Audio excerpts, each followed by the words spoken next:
Okay, so given all of this, the global capitalist system was again in a period of major instability by the 60s, by the 70s, and there was, if not revolution, but a revolution situation in many parts of the world. Right? And so there was certainly a near revolution situation in Western Europe, especially in France. And even in this country, there was serious concern on the part of ruling elites about how to maintain the civil order. Right? And there were, of course, challenges in Eastern Europe, in different parts of Latin America. And so, to respond to these crises, to stabilize conditions, to restore conditions for global capital accumulation, the capitalist classes need to do something. Okay, and they responded. Okay, so one response was that, and so with the rise of Thatcher and Reagan, and we are kind of familiar with the policy change in the 1980s. And so in the case of US, there was this shift of the focus of capital accumulation from material industries, say manufacturing, towards financial accumulation. So that's a process of financialization. Right? And then in semi-periphery, mainly in Latin America and also Eastern Europe, institutions backed by the US, of course, institutions such as World Bank or IMF, push for programs taking advantage of the debt crisis. So push for, it's called structural adjustment. That was the name used in Latin America. And then in Eastern Europe and Russia, that was called shock therapies.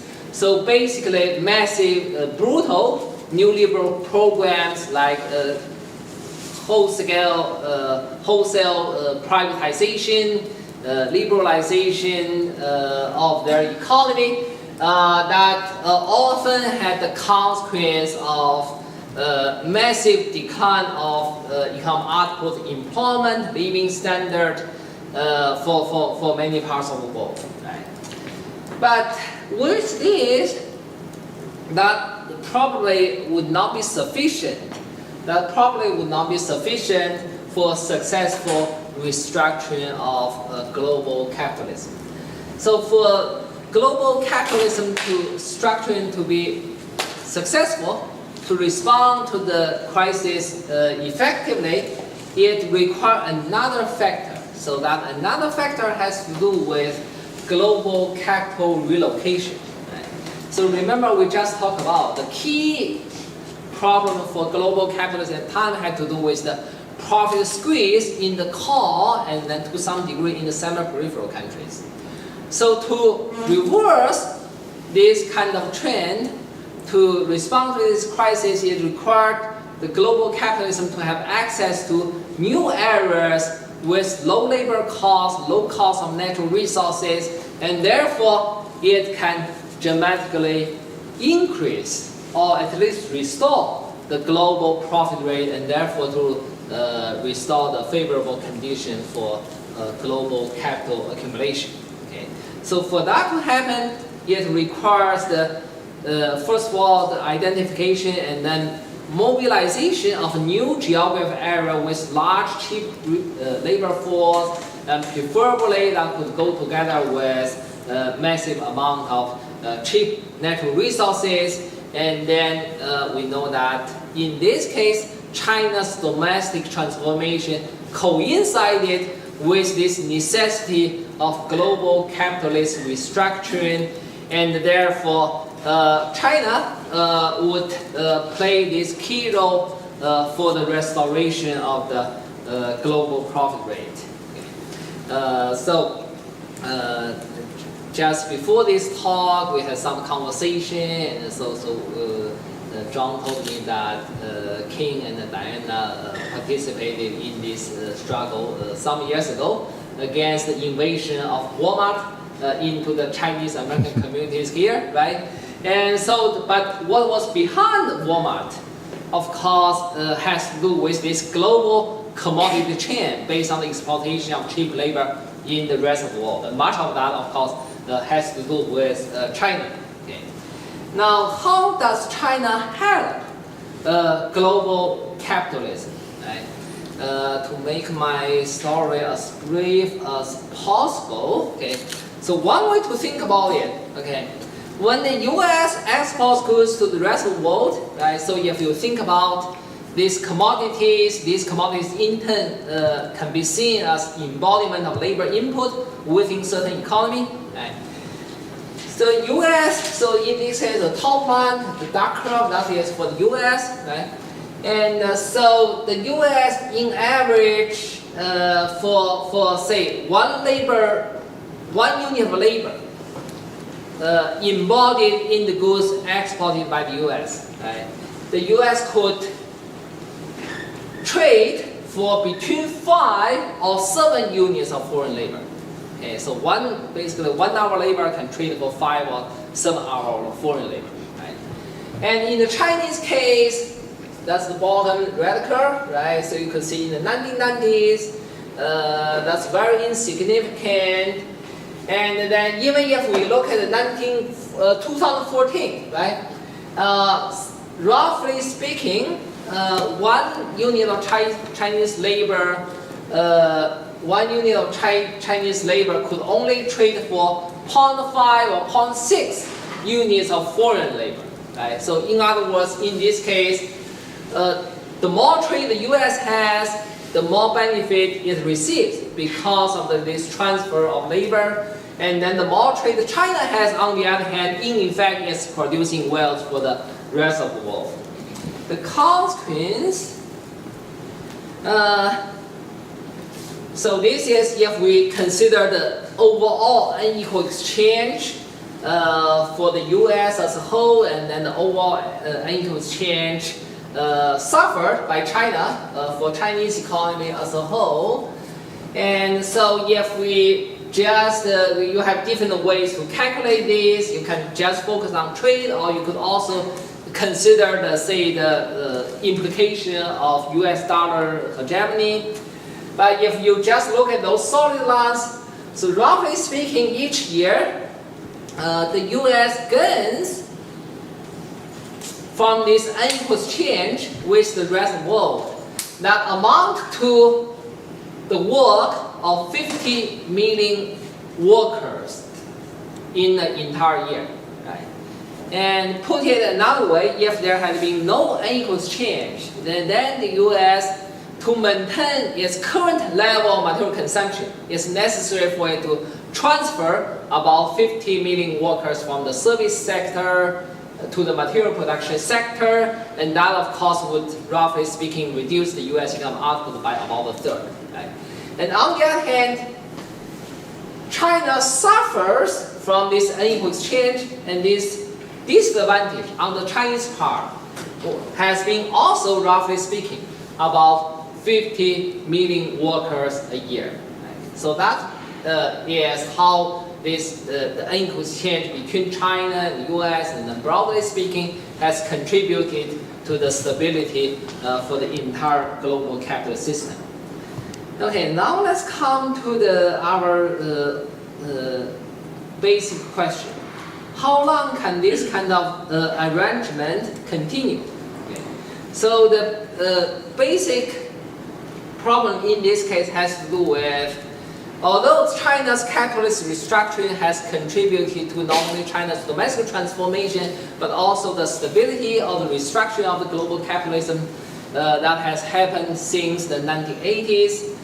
But exactly because of the success of this transformation, it has changed both the China's domestic and external conditions. And as a result, in the future, this kind of arrangement could no longer be sustainable. One factor has to do with China's changing class structure.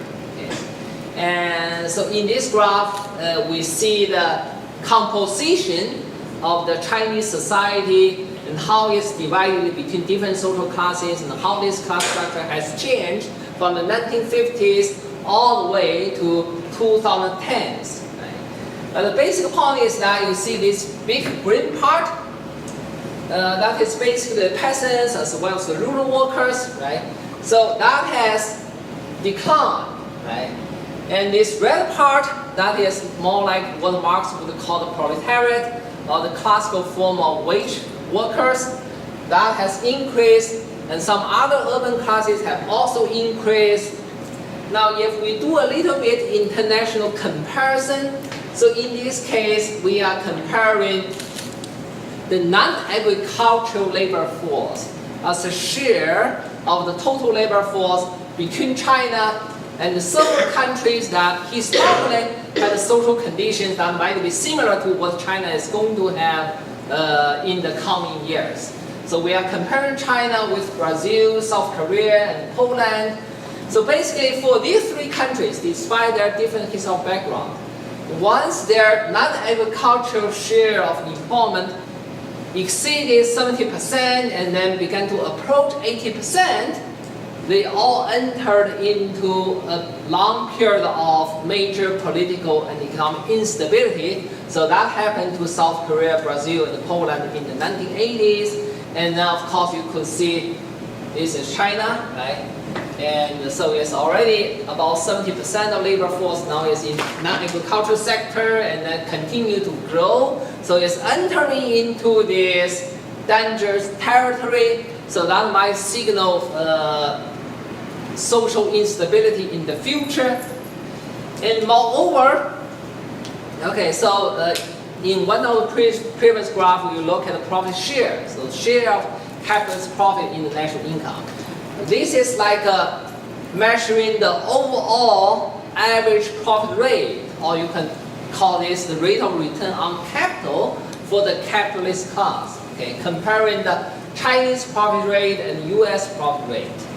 And if you look at the U.S. profit rate, so this dark one, that's the U.S. profit rate, and just based on this observation, historically, whenever this profit rate fell below 10%, and the U.S. capitalist economy was in major crisis, so that was obviously the case in the Great Depression, and that was again the case in the 1970s. Now the Chinese profit rate used to be very high. If you look at the 1990s and early 2000s, about twice as much as the U.S. profit rate, right? But since 2007, it has been declining. And now this decline has accelerated. And in fact, if you just take this measure, it's currently somewhat lower than the US profit rate. And if this trend continues, it's not too difficult to imagine that in coming years, the Chinese profit rate will fall into a category that historically was associated with major crises in other leading capitalist economies.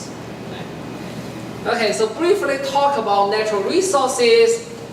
China's economic growth in recent years has been based on the one hand, massive consumption of natural resources, on the other hand, environmental degradation. And then one of the factors has to do with the rapid growth of China's energy consumption. That includes many different components. If we just look at the oil consumption, okay, so this dark curve represents the historical U.S. oil imports. Okay, so the consumption less production. So the U.S. oil imports as share of the total world oil production. Okay, and so if you look at the U.S. This measurement for the U.S. economy, historically the U.S. Oil imports basically never exceeded about 15% of the world oil production, right? And that has both fiscal implication and the geopolitical implication. Of course, the U.S. has been the hegemonic power in the entire system. So you might think about this 15% as the maximum limit for any single nation state to have access to the world oil market. And China used to be a small net oil exporter. And China was the net oil exporter up to 1993. Since then, China has become a net oil importer. And now China has overtaken the US to become the world's largest oil importer. And moreover, this trend is continuing. And that, of course, will have implications not only for resources, but also for geopolitical conflicts. And but this question about oil or what will happen to world oil production in the future, of course, might be considered a comparatively insignificant issue if we actually think about the possible global ecological catastrophe that could happen over the course of the 21st century. Okay. So to put these things together, there are several challenges, and that could again destabilize the entire system. Moreover, it would raise the question about whether this time the global capitalist system could again manage to restructure and survive this challenge. One has to do with this time not just the profit squeeze in the core area, but the possibility of global profit squeeze. In other words, could the global capitalist system develop a mechanism that not only accommodate the social demands of the Western working classes, but also the social demands of the entire non-Western working classes? And there is also a question about, after centuries of exponential economic growth, could the global capital accumulation still be compatible with the requirement of global ecological sustainability, especially the question of the requirement of climate stabilization in order to avoid major collapse of global ecological system by the end of the 21st century, and something I will talk more in tomorrow's talk. And then there's also the question about how to maintain the geopolitical stability of the global capitalist system, and something I know King is particularly interested in. And in this respect, the question has to do with the decline of the American hegemon power. Is there any state, including China, is there any state that is in the position to replace the US to become the effective next hegemonic power? Right? And if instead we could no longer have another effective hegemonic power, and are we heading towards either global collapse or disintegration of the existing global system? And putting all of this together, and are we actually moving towards the end of the existing social system? And will the end of existing social system go together with the end of human civilization, or would it in turn pave the way for the rise of hopefully a more sustainable, more socially desirable new world system that can replace the existing system? Moreover, it could meet the basic needs of the global population, and moreover deliver global ecological sustainability. And so I will just, that's just the cover page for my 2015 book. And so I will just stop right here, and I will be happy to take some questions and have some discussions.